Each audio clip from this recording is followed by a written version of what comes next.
je ne sais pas. Peut-être tu l'as loué, hein. Oh non, je ne sais pas, mais il a acheté ça. Mais qu'il fasse attention à Manuel Valls. Hein. Admets.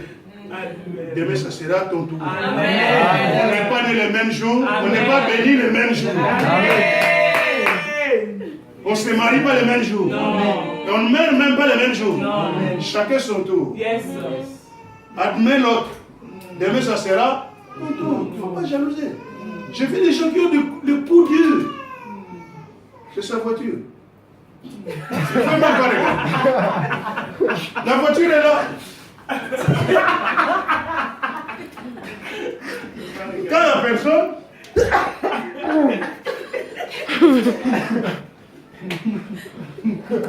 alléluia. C'est pas moi qui l'ai dit. La Bible dit Jacob remarqua les visages de Laban et voici il n'était plus envers lui comme auparavant quand il était encore fauché. C'est le gars de l'oncle qui est devenu, hein? Pareil là, vous voulez tuer ce petit. Donc le regard est changé. Donc c'est plus bon. À cause de la richesse. Les gens supportent mal la bénédiction des autres. Donc le cœur, hein? Mais Jacob remarqua que les yeux de l'oncle, c'est plus bon. Comme auparavant. À cause de la richesse. Amen. Dieu a élevé. Les yeux ont changé. Les gens regardent maintenant avec. Donc, il y a des gens ici, des fois, on ne t'appelle pas. Le pays là ne t'appelle plus. Tu es abandonné, tu es seul, parce que tu n'as rien. Ils appellent tes frères et sœurs parce qu'ils envoient quelque chose. Ils ne savent pas ce que tu vis. Tu es délaissé aujourd'hui. Mais un jour, il y aura un jour dans la vie où ces gens-là viendront dire, moi, ce n'était pas ma faute, c'est eux qui disaient le mal de toi. Ils ne vont pas supporter ça. Il y a des gens qui ne supportent même pas la guérison des autres. Il y a un homme qui dormait dans les cimetières. Aujourd'hui, SDF, c'est sans domicile fixe. Mais ce type-là était SSF, sans sépulcre fixe.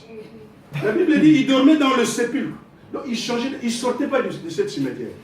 Il dormait là-bas. Mais le jour où Jésus a guéri cet homme-là a repris son bon sens de la vie. La vie l'a expulsé Jésus. Pour te dire, même ta guérison va déranger beaucoup de personnes. Les gens veulent te voir malade.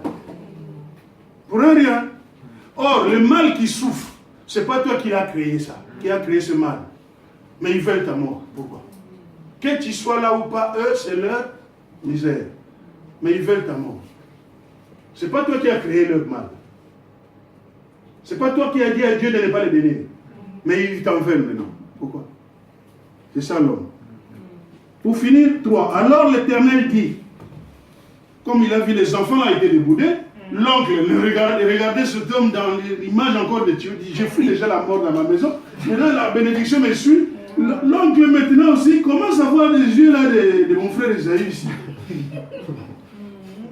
Écoute maintenant Dieu. 3. Alors l'Éternel dit à Jacob, retourne au pays de tes pères et dans ton lieu de naissance, je serai avec toi. Amen. Au verset 13, hein, il dit ceci, hein, je suis le Dieu de Bethel. Oh, Dieu déjà a pris ce nom-là, déjà. C'est lui qui a donné le nom, mais Dieu prend aussi le même nom. Écoute le verset 13. Je suis le Dieu de Bethel. Or que Dieu avait fait sa luz. Comme l'homme a changé ça, lui, Dieu aussi a changé. Quand Dieu approuve les voies d'un homme, il dispose favorablement son égard. Il dit, je suis le Dieu de Bethel, où tu as oint. Oh, Dieu n'oublie jamais.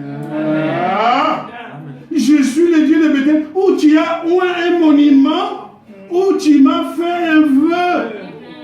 Maintenant, lève-toi, sors de ce pays où on veut te tuer avec ta richesse et retourne au pays de ta naissance.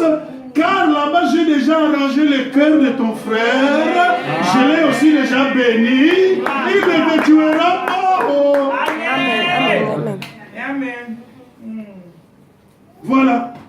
Il est rentré, si vous lisez la suite, même en arrivant, il a donné l'argent à son frère. Son frère a dit, oh, mon frère, Garde ça. Je vis dans l'abondance aussi. Que Dieu nous bénisse. Amen.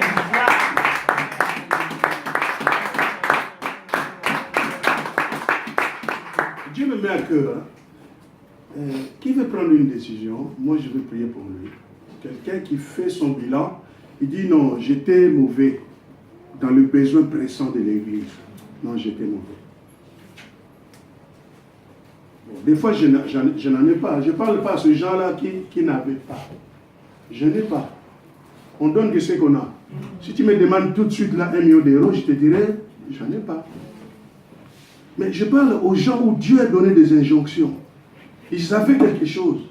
Vous savez, si vous refusez d'investir volontairement aux préparations, vous allez aller dépenser ça involontairement aux réparations. Il y a des gens qui réparent, ils font que réparer leur vie. Hein. Ils réparent avec la femme, ils réparent avec les enfants, ils réparent avec les patrons, réparateurs de péché. Donc là, je parle des gens qui avaient, il n'y avait pas la volonté. Ils pouvaient faire. En 2016, en 2015, en 2014, il avait la volonté. Il n'avait pas la volonté. Dire qu'il manquait, non. Il avait quelque chose, mais il ne faisait pas cet effort. Je parle à cette personne-là.